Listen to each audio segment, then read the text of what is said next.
Hi hello welcome back to my channel. ಎಲ್ಲರೂ ಹೇಗಿದ್ದೀರಾ? I hope ನೀವೆಲ್ಲರೂ ಚೆನ್ನಾಗಿದ್ದೀರಾ ಅಂತ ಹೇಳಿ ಅನ್ಕೋತೀನಿ. ನಾನು ತುಂಬಾನೇ ಚೆನ್ನಾಗಿದ್ದೀನಿ. ಸೊ ಇವತ್ತು ಗುರುವಾರ, ಗುರುವಾರದ ಬ್ಲಾಗರ್ ಇವಾಗ ಸ್ಟಾರ್ಟ್ ಮಾಡ್ತಾ ಇದ್ದೀನಿ. ಸೊ ಇವತ್ತು ಯಾಕೋ ಗೊತ್ತಿಲ್ಲ, ಏನ್ ಕೆಲಸ ಮಾಡೋದಕ್ಕೂ ಇಂಟ್ರೆಸ್ಟ್ ಇಲ್ಲ. ಇವತ್ತು ಏನು ಮಕ್ಕಳಿಗೆ ಬ್ರೇಕ್ಫಾಸ್ಟ್ ಮಾಡೋದಕ್ಕೂ ನನಗೆ ಇಂಟ್ರೆಸ್ಟ್ ಇಲ್ಲ, ಯಾಕೆ ಅಂತ ಹೇಳಿ ಗೊತ್ತಿಲ್ಲ. ಬಟ್ ಮಕ್ಕಳಿಗೆ ಲಂಚ್ ಬಾಕ್ಸ್ಗೆ ರೆಡಿ ಮಾಡ್ಕೋತಾ ಇದ್ದೀನಿ. ಇಲ್ಲಿ ಚಪಾತಿ ಹಿಟ್ಟಿತ್ತು, ಸೊ ಇಲ್ಲಿ ಚಪಾತಿ ಮಾಡ್ಕೋತಾ ಇದ್ದೀನಿ.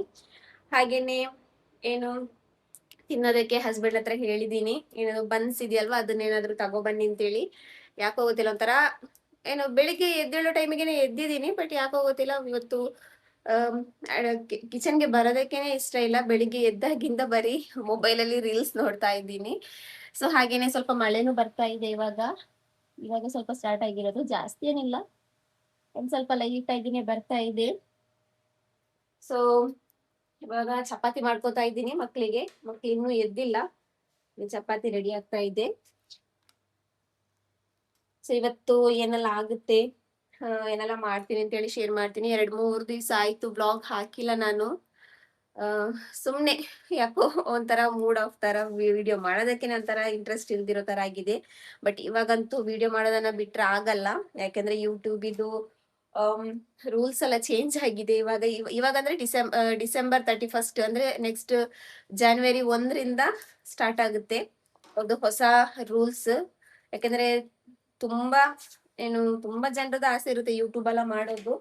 ಬಟ್ ಇವಾಗಂತೂ ತುಂಬಾನೇ ಕಷ್ಟ ಇದೆ. ಇನ್ನು ಆದಷ್ಟು ಬೇಗ ಯಾರೆಲ್ಲ ಯೂಟ್ಯೂಬ್ ಚಾನಲ್ ಮಾಡಿದೀರಾ, ಯಾರ್ದೆಲ್ಲ ಚಾನಲ್ ಇನ್ನೂ ಮಾನಿಟೈಸ್ ಆಗಿಲ್ಲ, ಸೊ ಅವರು ಡಿಸೆಂಬರ್ಗಿಂತ ಮೊದಲು 4000 ವಾಚ್ ಅವರ್ ಕಂಪ್ಲೀಟ್ ಆಗೋ ತರ ಮಾಡ್ಕೊಳ್ಳಿ. ಯಾಕೆಂದ್ರೆ ಇವಾಗ January 1 8000 ವಾಚ್ ಅವರ್ ಬೇಕು ಯೂಟ್ಯೂಬ್ ಚಾನಲ್ ಮಾನಿಟೈಸ್ ಮಾಡೋದಕ್ಕೆ. ನಿಜವಾಗ್ಲೂ ಏನ್ ಗೊತ್ತಾ, 1000 subscribers, 4000 watch hour, 10 million shorts. ನಾವು ಶಾರ್ಟ್ಸ್ ಅಲ್ಲಿ ನಮ್ಮ ಚಾನಲ್ ನ ಮಾನಿಟೈಸ್ ಮಾಡೋದಾದ್ರೆ 10 ಮಿಲಿಯನ್ ವ್ಯೂಸ್ ಬೇಕು. ಆಮೇಲೆ ವಾಚ್ ಅವರ್ ಅಲ್ಲಿ ಮಾಡೋದಾದ್ರೆ 4000 ಇತ್ತು. ಸೊ ಆ 4000 ವಾಚ್ ಅವರ್ ಕಂಪ್ಲೀಟ್ ಮಾಡೋದಕ್ಕೇನೆ ತುಂಬಾನೇ ಕಷ್ಟ. ಯಾಕಂದ್ರೆ ನಮ್ಗೆ ಬರೋದು ಸ್ಟಾರ್ಟಿಂಗ್ ಎಲ್ಲ ವಿಡಿಯೋಸ್ ಮಾಡಿದಾಗ ನಮ್ಗೆ ಬರೋದೇ 200, 100, 150 ಈ ತರನೇ ವ್ಯೂಸ್ ಬರೋದು. ಅದರಲ್ಲಿ ಜನರು ಸ್ಕಿಪ್ ಮಾಡಿ ನೋಡ್ತಾರೆ, ಅದರಲ್ಲಿ ಅಷ್ಟೊಂದು ವಾಚ್ ಅವರ್ ಆಗಲ್ಲ. ಅದ್ರಲ್ಲಿ ಬೇರೆ ಇವಾಗ 8000 ಮಾಡಿದ್ದಾರೆ.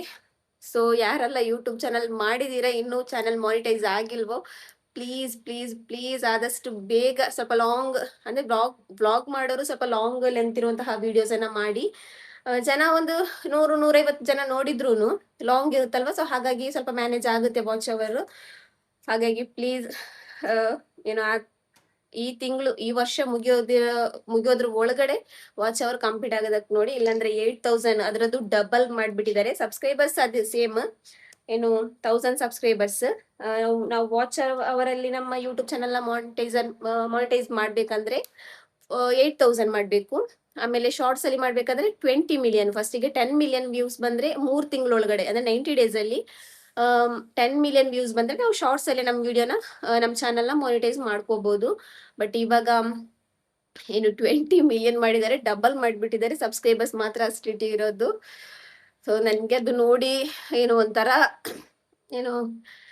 ನನ್ನ ಚಾನಲ್ ಹೇಗೂ ಮಾನಿಟೈಸ್ ಆಗಿದೆಯಲ್ವಾ, ವಿಡಿಯೋಸ್ ಅಂತೂ ಹಾಕೋದು ಸ್ವಲ್ಪ ಕಮ್ಮಿ ಆಗಿದೆ ಇವಾಗ.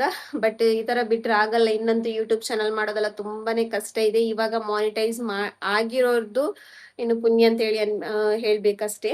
ಸೊ ಇವತ್ತೇನು ಮಾಡಿಲ್ಲ ನಾನು. ಇಲ್ಲಿ ಚಪಾತಿ ರೆಡಿ ಆಗಿದೆ ಮಕ್ಕಳಿಗೆ. ಸೊ ಹಾಗೇನೆ ಸ್ವಲ್ಪ ರಾತ್ರಿ ಮಾಡಿರುವಂತಹ ಚಿಕನ್ ಇದು ಅಫ್ಘಾನಿ ಮಸಾಲ ಅಂತ ಹೇಳಿ ಮಾಡಿದೆ. ಸೊ ಅದೂ ಇದೆ. ಮಕ್ಳದು ಬಾಕ್ಸಿಗೆ ಹಾಕೊಂಡಿದ್ದೀನಿ. ಇಲ್ಲೊಂದ್ ಸ್ವಲ್ಪ ಇದೆ ಮಕ್ಕಳಿಗೆ ತಿನ್ನೋದಕ್ಕೆ, ಒಂದ್ಸ್ ಏನಾದ್ರು ತರಿಸ್ತೀನಿ ಅಂತ ಹೇಳಿ. ಸೊ ಇವತ್ತೇನೆಲ್ಲ ಆಗುತ್ತೆ ಅದೆಲ್ಲ ನಿಮ್ ಜೊತೆ ಶೇರ್ ಮಾಡ್ತೀನಿ. ಸೊ ನಮ್ ಚಾನಲ್ ನ ಯಾರಾದ್ರೂ ಫಸ್ಟ್ ಟೈಮ್ ನೋಡ್ತಾ ಇದ್ರಿ, ಹಾಗೇನೆ ನಮ್ ಚಾನಲ್ಗೆ ಫಸ್ಟ್ ಟೈಮ್ ವಿಸಿಟ್ ಮಾಡಿ, ಯಾರಾದ್ರೂ ಸಬ್ಸ್ಕ್ರೈಬ್ ಮಾಡದೆ ನಮ್ ವಿಡಿಯೋನ ನೋಡ್ತಾ ಇದ್ರಿ, ಪ್ಲೀಸ್ ಫ್ರೆಂಡ್ಸ್ ಒಂದು ಸಬ್ಸ್ಕ್ರೈಬ್ ಮಾಡ್ಕೊಳ್ಳಿ. ಹಾಗೇನೆ ವಿಡಿಯೋ ಇಷ್ಟ ಆದ್ರೆ ಲೈಕ್ ಕೊಡಿ, ನಿಮ್ ಫ್ಯಾಮಿಲಿ ಫ್ರೆಂಡ್ ಜೊತೆಗೆ ಶೇರ್ ಮಾಡಿ. ಏನಾದ್ರೂ ತಿಳಿಸ್ಬೇಕಾದ್ರೆ ಕಮೆಂಟ್ ಮೂಲಕ ತಿಳಿಸಿ. ಸೊ ನೋಡೋಣ ಇವತ್ತೇನೆಲ್ಲ ಆಗುತ್ತೆ ಅಂತ ಹೇಳಿ. ಹಾಗೇನೆ ಟೈಮ್ ಆಯ್ತು, ಮಕ್ಳು ಇನ್ನೂ ಎದ್ದಿಲ್ಲ. ಎಷ್ಟೇ ಎಬ್ಸಿದ್ರು ಎದ್ದೇಳಲ್ಲ. ಇಬ್ರು ಅದೇ ತರ. ನನ್ ಮಕ್ಳು ಅದೇ ತರ. ಕೆಲವು ಮಕ್ಳು ಬೆಳಿಗ್ಗೆ ಬೇಗನೆ ಎದ್ದೇಳ್ತಾರೆ. ಒಂದೊಂದ್ ಮನೆಯಲ್ಲಿ ಮಕ್ಳು ಬೆಳಿಗ್ಗೆ 6 ಗಂಟೆಗೆ ಎದ್ದೇಳೋದು. ಅವ್ರ ತಾಯಂದ್ರು ಯಾವಾಗ ಎದ್ದೇಳ್ತಾರೆ ಅದೇ ಟೈಮಲ್ಲಿ ಎದ್ದೇಳ್ತಾರೆ. ಬಟ್ ನಮ್ಮ ಮನೆಯಲ್ಲಿ ಆತರ ಇಲ್ಲ. ನಮ್ಮ ಮನೆಯಲ್ಲಿ ಮಕ್ಳು ಎಬ್ಸಿಲ್ಲ ಅಂದ್ರೆ ಮಧ್ಯಾಹ್ನ 12 ಗಂಟೆಗೂ ಎದ್ದೇಳ್ತಾರೆ. ಆ ತರ ನೋಡಿ ಇಬ್ರು ಯಾವ ತರ ಮಲಗಿದ್ದಾರೆ ಅಂತೇಳಿ. ಇಬ್ರು ಎದ್ದೇಳ್ತಾ ಇಲ್ಲ. ಟೈಮ್ ಆಗಿದೆ ಇವಾಗ ಆಲ್ರೆಡಿ 7:10 ಆಗ್ತಾ ಬಂತು. ಇವಾಗ ಅವರು ಹಸ್ಬೆಂಡ್ ಅಂದ್ರೆ ಅವ್ರ ಅಪ್ಪ ಬಾತ್ರೂಮ್ ಅಲ್ಲಿ ಇದ್ದಾರೆ. ಅವ್ರು ಬಂದ ತಕ್ಷಣನೇ ಇವ್ರನ್ನ ಕಳಿಸ್ಬೇಕು. ಸೊ ಅದಕ್ಕೋಸ್ಕರ ಎಬ್ಸೋಣ ಅಂತ ಹೇಳಿ. ಅಲಿಜಾ ಅಜ್ಜು ನಿಕ್ ಜೀಜು ಅಂಗಡಿ ಹೋಗಿಲ್ಲಿ ಹೋಗಿಲ್ಲಿ ಹೋಂಡಿಲ್ಲಿ ಆ ಜೀಜು ಅಂಗಡಿ ಹೊಂಡ್ಲಿ ಚೀ ಅಂಗಡಿ ಹೊಂಡ್ಲಿ ಆ ಏನಿಲ್ಲ ಕಿಡವು ಅಲಿಜಾ ಅಲಿಜಾ ಹೋಗಿರೋ ಬೇಗ ಬಾತ್ರೂಮ್ ಬೇಗ ಬ್ರಷ್ ಹಾಕಿ ಬಾ.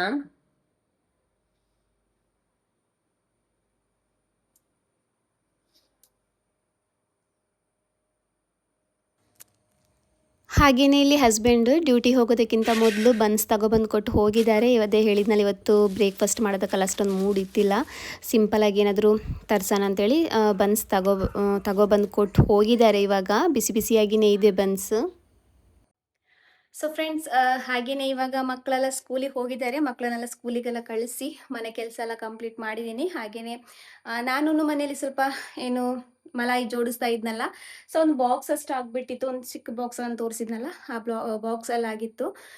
ನಮ್ಮ ಮನೇಲಿ ಅದೇ ಹೇಳಿದ್ನಲ್ಲ, ನಮ್ಮ ಮನೇಲಿ ಜಾಸ್ತಿಯಾಗಿ ಹಾಲು ಬರಲ್ಲ. ಒಂದ್ಸಲ 1 ಲೀಟರ್ ಹಾಲು ತಗೊಬಂದ್ರೆ ಕಮ್ಮಿ ಅಂದ್ರೂ ಒಂದು 3-4 ಡೇಸ್ ಆದರೂ ಬರುತ್ತೆ, ಮ್ಯಾಕ್ಸಿಮಮ್ ಒಂದು 3 ಡೇಸ್ ಆದರೂ ಬರುತ್ತೆ. ಸೊ ಹಾಗಾಗಿ ವೀಕ್ಲಿ ನಮಗೆ ಜಾಸ್ತಿ ಹಾಲು ಬರಲ್ಲ. ಒಂದು 2 ಲೀಟ್ರ್ ಅಷ್ಟೇ ಹಾಲು ಬರೋದು. ಒಂದೊಂದ್ಸಲ 1 ಲೀಟ್ರ್ ಹಾಲು ಸಾಕಾಗುತ್ತೆ ನಮಗೆ 1 ವೀಕಿಗೆ. ಅಂದರೆ ಮಕ್ಕಳು ಹಾಲು ಕುಡಿಯಲ್ಲ, ನಾನು ಕುಡಿಯಲ್ಲ. ಸೊ ಹಾಗಾಗಿ ಹಸ್ಬೆಂಡಿಗೆ ಒಬ್ಬರಿಗೆ ಟೀಗೆ ಮಾತ್ರ ಅಲ್ವಾ. ಸೊ ಹಾಗಾಗಿ ನಮಗೆ ಏನು ಜಾಸ್ತಿಯಾಗಿ ಹಾಲು ಯೂಸ್ ಆಗಲ್ಲ. ನನಗೆ ಎಷ್ಟು ಹಾಲು ಯೂಸ್ ಆಗಿತ್ತು ಅದರಲ್ಲಿ ನಾನು ಮಲಾಯಿ ತೆಗೆದಿದ್ನಲ್ಲ, ಅದರಲ್ಲಿ ಇವತ್ತು ನಾನು ತುಪ್ಪ ಮಾಡಿದ್ದೆ. ಅದರದ್ದು ತೋರಿಸಿಲ್ಲ, ಯಾಕೆಂದರೆ ನಾನು ಲಾಸ್ಟ್ ವೀಡಿಯೋದಲ್ಲೂ ತುಪ್ಪದೇ ತೋರಿಸಿದ್ನಲ್ಲ. ಸೊ ಹಾಗಾಗಿ ತೋರಿಸಿಲ್ಲ. ನನಗೆ ಎಷ್ಟು ಸಿಕ್ಕಿದೆ ಅಂದರೆ, ಈ ಗ್ಲಾಸ್ ಇದೆಯಲ್ವಾ, ಈ ಗ್ಲಾಸಲ್ಲಿ ಒಂದು ಇಷ್ಟು ಸಿಕ್ಕಿದೆ ನನಗೆ, ಇಷ್ಟು 3/4 ಭಾಗದಷ್ಟು ತುಪ್ಪ ಸಿಕ್ಕಿತ್ತು. ಬಟ್ ಏನಂದರೆ ಕಲರ್ ಒಂದು ಸ್ವಲ್ಪ ಚೇಂಜ್ ಆಯ್ತು ಅದರಲ್ಲಿ. ಯಾಕೆಂದರೆ ಮೊನ್ನೆ ಅಮ್ಮನ ಮನೇಲಿ ಮಾಡಿದ್ನಲ್ಲ, ಪ್ಯೂರ್ ಆಗಿ ಒಂಥರ ಎಲ್ಲೋ ಕಲರ್ ಹಾಕಿರೋ ಥರ ಕಲರ್ ಬಂದಿತ್ತು, ಎಲ್ಲೋ ಕಲರ್ ಆಗಿ. ಬಟ್ ಇವತ್ತು ನಾನು ಮಾಡಿರೋದು ಒಂದು ಸ್ವಲ್ಪ ಗೋಲ್ಡನ್ ಕಲರ್ ಬರುತ್ತಲ್ವ, ಸೊ ಆ ಥರ ಬಂದಿದ್ದೆ. ನನಗೆ ನಿಜವಾಗ್ಲೂ ನಾನು ತುಪ್ಪ ಆ ಥರ ತಿನ್ನಲ್ಲ. ನನಗೆ ಈ ಥರ ರೆಸಿಪಿಗಳಿಗೆ, ಬಿರಿಯಾನಿಗೆ, ಪಲಾವ್, ಕರಿ ಎಲ್ಲ ಮಾಡ್ತೀವಲ್ವ, ಅದಕ್ಕೆಲ್ಲ ತುಪ್ಪ ಹಾಕೋದಂದ್ರೆ ನನಗೆ ತುಂಬಾನೇ ಇಷ್ಟ. ಎಲ್ರಿಗೂ ಏನು ದುಡ್ಡಿದ್ರೆ ಶ್ರೀಮಂತರು, ಬಟ್ ನನಗೆ ನಮ್ಮ ಮನೇಲಿ ತುಪ್ಪ ನನಗೆ ಯಾವುದಕ್ಕೆಲ್ಲ ಬೇಕು ಅದಕ್ಕೆಲ್ಲದಕ್ಕೂ ಬೇಕಾದಷ್ಟು ತುಪ್ಪ ಹಾಕೋದಕ್ಕೆ ಸಿಕ್ಕಿದ್ರೆ ಏನು ನನ್ನಷ್ಟು ದೊಡ್ಡ ಶ್ರೀಮಂತರು ಯಾರೂ ಇಲ್ಲ ಅಂತ ಹೇಳ್ಬೋದು. ಆ ಥರ ನನಗೆ ತುಂಬಾನೇ ಇಷ್ಟ ತುಪ್ಪ ಅಡುಗೆಗಳಿಗೆ ಯೂಸ್ ಮಾಡೋದು. ನೋಡಿ ಇಲ್ಲಿ ಇವತ್ತಿದೊಂದು ಸ್ವಲ್ಪ ಕಲರ್ ಏನಾಗಿದೆ ಅಂದರೆ, ಇದು ಮೊನ್ನೆ ಅಮ್ಮನ ಮನೆಯದಿತ್ತು ಸ್ವಲ್ಪ ಕೆಳಗಡೆ, ಅದಕ್ಕೆ ಮಿಕ್ಸ್ ಮಾಡಿದ್ದೀನಿ. ನಂದು ಇವತ್ತೊಂದು ಸ್ವಲ್ಪ ಗೋಲ್ಡನ್ ಕಲರ್ ಥರ ಬಂದಿದೆ. ಬಟ್ ಸ್ಮೆಲ್ ಎಲ್ಲ ಸೇಮ್ ಆಗಿನೇ ಬಂದಿದೆ, ಸ್ವಲ್ಪ ಕಲರ್ ಒಂದು ಸ್ವಲ್ಪ ಚೇಂಜ್ ಆಗಿದೆ ಅಷ್ಟೇ. ತುಂಬಾನೇ ಖುಷಿ ಆಗುತ್ತೆ ಮನೇಲಿ ಮಾಡಿರೋ ತುಪ್ಪ ಅಂದರೆ ನಾನು ಹೊರಗಡೆಯಿಂದ ಅಂಗಡಿಯಿಂದೆಲ್ಲ ತಗೊಬರ್ತಾ ಇದ್ನಲ್ಲ, ಸೊ ಬೇಕಾದ ಹಾಗೆ ಯೂಸ್ ಮಾಡ್ತಾ ಇದ್ದೆ. ಬಟ್ ನನಗೆ ಇದು ಆ ಥರ ಯೂಸ್ ಮಾಡೋದಕ್ಕೇ ಮನಸ್ಸಾಗ್ತಾ ಇಲ್ಲ. ಯಾಕೆಂದರೆ ತುಂಬ ಟೈಮ್ ಅದರದ್ದು ಮಲಾಯಿ ಜೋಡಿಸಿ ಇಟ್ಟು ಏನು ತುಪ್ಪ ಮಾಡಿರೋದಲ್ವ, ಹಾಗಾಗಿ ಜಾಸ್ತಿಯಾಗಿ ಬೇಕಾಬಿಟ್ಟಿಯಾಗಿ ಯೂಸ್ ಮಾಡೋದಕ್ಕೆ ಇಷ್ಟ ಆಗ್ತಾ ಇಲ್ಲ. ಅದು ದುಡ್ಡು ಕೊಟ್ಟು ತಗೊಬಂದ್ರೂ ಏನೋ ಈಸಿಲಿ ಸಿಗುತ್ತಲ್ವ, ದುಡ್ಡು ಕೊಟ್ಟರೆ ಸಿಗುತ್ತೆ ಅಂತೇಳಿ. ಬಟ್ ಇದು ನಾನು ತುಂಬ ಕಷ್ಟಪಟ್ಟು ಮಲಾಯಿ ಜೋಡಿಸಿ ಅದರದ್ದು ಮಾಡೋದಕ್ಕೇ ತುಂಬ ಪ್ರೊಸೀಜರ್ ಎಲ್ಲ ಇದೆಯಲ್ವ, ಗೊತ್ತಿದೆ ಕೆಲವರಿಗೆ. ಸೊ ಹಾಗಾಗಿ ಏನು ಸ್ವಲ್ಪನೇ ಹಾಕೋತಾ ಇದ್ದೀನಿ. ನನ್ನ ಹಸ್ಬೆಂಡು ಹೊರಗಡೆದು ತುಪ್ಪ ಅಷ್ಟೊಂದು ತಿನ್ನಲ್ಲ, ಮನೇಲಿ ಮಾಡಿರೋ ತುಪ್ಪ ಅಲ್ವಾ, ದೋಸೆಗೆ, ಚಪಾತಿಗೆ ಏನು ತಿನ್ನೋದಾದ್ರೂ ಮೇಲ್ಗಡೆ ತುಪ್ಪ ಹಾಕಿ ತಿನ್ನೋದು. ಸೊ ಇವಾಗ ಸ್ವಲ್ಪ ಹೊರಗಡೆ ಹೋಗೋದಿದೆ, ಸ್ವಲ್ಪ ತೊಕೋಟ್ ಹತ್ರ ಸ್ವಲ್ಪ ಚಿಕ್ಕದೊಂದು ಶಾಪಿಂಗ್ ಇದೆ. ನನಗಲ್ಲ, ನನ್ನ ತಂಗಿಗೆ. ಸೊ ಅದಕ್ಕೋಸ್ಕರ ಅವಳ ಜೊತೆ ಹೋಗ್ತಾ ಇದ್ದೀನಿ. ನೋಡೋಣ ಏನಾಗುತ್ತೆ ಅಂತೇಳಿ. ಇವತ್ತೇನೆಲ್ಲ ಆಗುತ್ತೋ ಅದನ್ನು ನಿಮ್ಮ ಜೊತೆ ನಾನು ಈ ಬ್ಲಾಗ್ ಮೂಲಕ ಶೇರ್ ಮಾಡ್ತೀನಿ. ಸೊ ಇಲ್ಲಿ ಹೋಗೋದಕ್ಕೆ ಅಂತೇಳಿ ರೆಡಿ ಆಗ್ತಾ ಇದ್ದೀನಿ. ತಂಗಿದು ಆ್ಯನಿವರ್ಸರಿ ಇದೆ August 15th. ಸೊ ಅವತ್ತಿನ ದಿವಸನೇ ಅಂದರೆ ಇಂಡಿಪೆಂಡೆನ್ಸ್ ಡೇ ಇದೆಯಲ್ವ, ಸೊ ಅವತ್ತಿನ ದಿವಸನೇ ಅವ್ರದ್ದು ಆ್ಯನಿವರ್ಸರಿ. ಒಬ್ಳದಲ್ಲ, ಇಬ್ಬರದು. ನಂದು 2 ತಂಗಿರಿಗೆ ಒಂದೇ ದಿವಸ ಮದುವೆ ಆಗಿರೋದು. ಸೊ ಹಾಗಾಗಿ ಏನಂದರೆ ನಮಗೆ ಆವಾಗ ಮದುವೆ ಆಗಿತ್ತಲ್ವ, ಆವಾಗ ನಮಗೆ ಇಂಡಿಪೆಂಡೆನ್ಸ್ ಡೇದು ನೆನಪೇ ಇತ್ತಿಲ್ಲ. ಯಾಕೆಂದರೆ ಫಸ್ಟ್ ಆಫ್ ಆಲ್ ಅವತ್ತು ಏನು ಲಾಕ್ಡೌನ್ ಇತ್ತು ಒಂದನೇದಾಗಿ, ಆ್ಯಂಡ್ ಏನು ಸೆಕೆಂಡಾಗಿ ಮದುವೆ. ಸೊ ಹಾಗಾಗಿ ನಮಗೆ ಮದುವೆದೇ ಟೆನ್ಷನ್ ಇದ್ದಿದ್ದು, ಮದುವೆದು ಎಲ್ಲ ರೆಡಿ ಮಾಡ್ಕೊಳ್ಳೋದು. ಅವಾಗೆಲ್ಲ ಮಾಸ್ಕ್ ಹಾಕಿನೇ ಮದುವೆ ಅಟೆಂಡ್ ಮಾಡಿರೋದು. ಎಲ್ಲ ಹುಡುಗನ ಕಡೆಯವ್ರು ಬಂದವರು ಮಾಸ್ಕ್ ಹಾಕಿನೇ ಅಟೆಂಡ್ ಮಾಡಬೇಕಾಗಿತ್ತು. ಮದುವೆ ನಿಖಾ ಆಗುವಾಗೆಲ್ಲ ಮಾಸ್ಕೇ ಹಾಕಿದ್ರು. ಸೊ ಏನು ತುಂಬ ಮೆಮೊರೀಸ್ ಇದೆ ಒಟ್ಟಿನಲ್ಲಿ ಆ ಮದುವೆದು. ಎಲ್ಲ ಮದುವೆಗಳಿಗಿಂತ ಆ ಮದುವೆ ಒಂದು ಸ್ವಲ್ಪ ಡಿಫ್ರೆಂಟ್ ಮದುವೆ ಅಂತಲೇ ಹೇಳ್ಬೋದು. ಯಾಕೆಂದರೆ ಅದೇ ಹೇಳಿದ್ನಲ್ಲ, ಇದರಲ್ಲಾಗಿರೋದು ಏನು ಲಾಕ್ಡೌನಲ್ಲಾಗಿರೋದು, ಮಾಸ್ಕ್ ಹಾಕ್ಕೊಂಡು ಮದುವೆ ಆಗಿರೋದು, ಆಮೇಲೆ ಜಾಸ್ತಿ ಜನನೂ ಇತ್ತಿಲ್ಲ. ಒಂದೊಂದು ಕಡೆಯಿಂದ 60-70 ಜನ ಏನೋ ನಮಗೆ ಪರ್ಮಿಷನ್ ಸಿಕ್ಕಿದ್ದು ಪಂಚಾಯತಿಯಿಂದ. ಸೊ ಆ ಥರ ಎಲ್ಲ ಆಗಿರೋದಲ್ಲ, ಒಂಥರ ಚೆನ್ನಾಗಿರುತ್ತೆ ಮೆಮೊರೀಸ್. ಬಟ್ ನಮಗೆ ಆ ಟೈಮಲ್ಲಿ ಮಾತ್ರ ಇಂಡಿಪೆಂಡೆನ್ಸ್ ಡೇ ನೆನಪಿಲ್ಲ ಮದುವೆದಿಂದಾಗಿ. ಬಟ್ ಇವಾಗ ಇಂಡಿಪೆಂಡೆನ್ಸ್ ಡೇ ದಿವಸ ಮದುವೆ ಅಂತೂ ನೆನಪಾಗುತ್ತೆ. ಅವತ್ತಿನ ದಿವಸ ಮದುವೆ ಆಗಿತ್ತು ಅಂತೇಳಿ ಇಬ್ಬರು ತಂಗಿಯರದು ಒಟ್ಟಿಗೆ ಆಗಿರೋದು. ಸೊ ಇವಾಗ ಇಲ್ಲಿ ನಾನು ರೆಡಿ ಆಗಿದ್ದೀನಿ, ಹೋಗ್ತೀನಿ. ನನ್ನ ತಂಗಿ ಆ ಕಡೆಯಿಂದ ಬರ್ತೀನಿ ಅಂತ ಹೇಳಿದ್ಲು, ನಾನು ಈ ಕಡೆಯಿಂದ ಹೋಗ್ತೀನಿ. ಸ್ವಲ್ಪ ಬಿಸಿಲಿದೆ, ಬೆಳಿಗ್ಗೆ ಒಂದು ಸ್ವಲ್ಪ ಮಳೆ ಬಂತು, ಇವಾಗ ಸ್ವಲ್ಪ ಬಿಸಿಲಿದೆ. ಸೊ ಇವಾಗ ಇಲ್ಲಿ ಹೋಗ್ತಾ ಇದ್ದೀನಿ. ಬಸ್ ಏನೋ ಸಿಗುತ್ತೋ ಇಲ್ವೋ ಗೊತ್ತಿಲ್ಲ, ನೋಡೋಣ ಏನಾಗುತ್ತೆ ಅಂತೇಳಿ.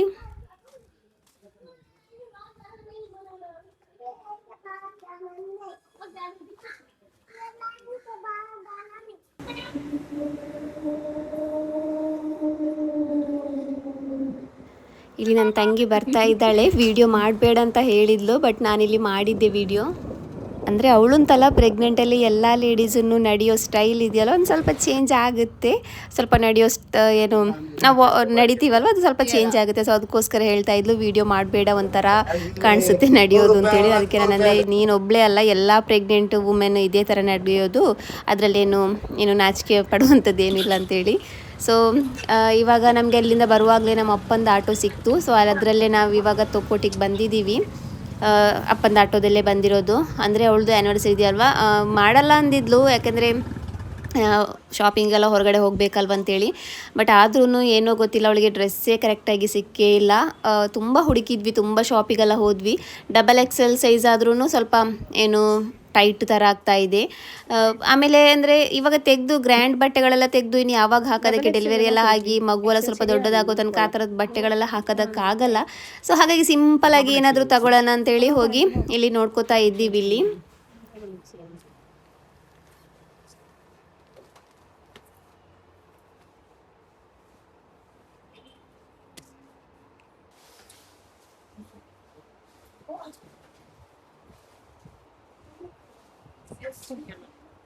ಅದೇ ಇನ್ನು ಸ್ಟ್ರೈಟ್ ಉಂಟು ಕಾಣದು.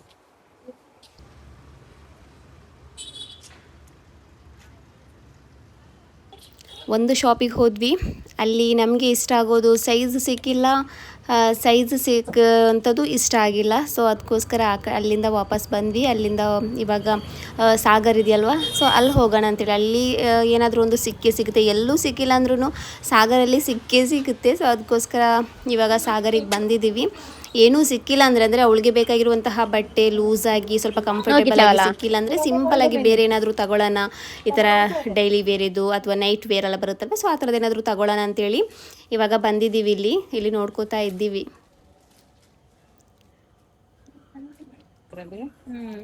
ಲಾಂಗ್ ಐತೆ.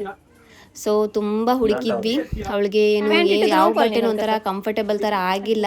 ಸೊ ಅದಕ್ಕೋಸ್ಕರ ಅವತ್ತು ಆ್ಯನಿವರ್ಸರಿ ಸೆಲೆಬ್ರೇಷನ್ ಅಂತೇಳಿ ಏನು ಮಾಡಲ್ಲ, ಸಿಂಪಲಾಗಿ ಎಲ್ಲ ವರ್ಷವೂ ತುಂಬಾ ಚೆನ್ನಾಗಿ ಸೆಲೆಬ್ರೇಷನ್ ಮಾಡಿದ್ದಾಳೆ.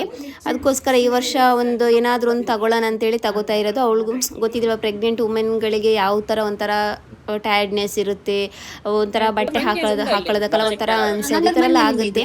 ಸೊ ಅದಕ್ಕೋಸ್ಕರ ಸಿಂಪಲಾಗಿ ಹೊಸ ಬಟ್ಟೆ ಅಂತೇಳಿ ಏನಾದರೂ ಇರಲಿ ಅಂತೇಳಿ ನೈಟ್ ವೇರ್ ಇದೆಯಲ್ವ, ಸೊ ಆ ಥರದ್ದು ತಗೊಂಡ್ಲು. ಸೊ ನಂತರ ನಾನು ಅಲ್ಲೊಂದು ಅವಲ್ ಮಿಲ್ಕ್ ಎಲ್ಲ ಕುಡಿದು ಸೊ ಇವಾಗ ಮನೆಗೆ ಬಂದಿದ್ದೀವಿ. ನಿನ್ನೆ ಹಸ್ಬೆಂಡು ಫಿಶ್ ತಗೊಬಂದಿದ್ರು, ಗೊತ್ತಿದೆಯಲ್ವ ನನ್ನ ಮನೆಯಲ್ಲಿ ಫಿಶ್ ಮಾಡಲ್ಲ, ಅಪರೂಪ ಮನೇಲಿ ಫಿಶ್ ಮಾಡೋದು.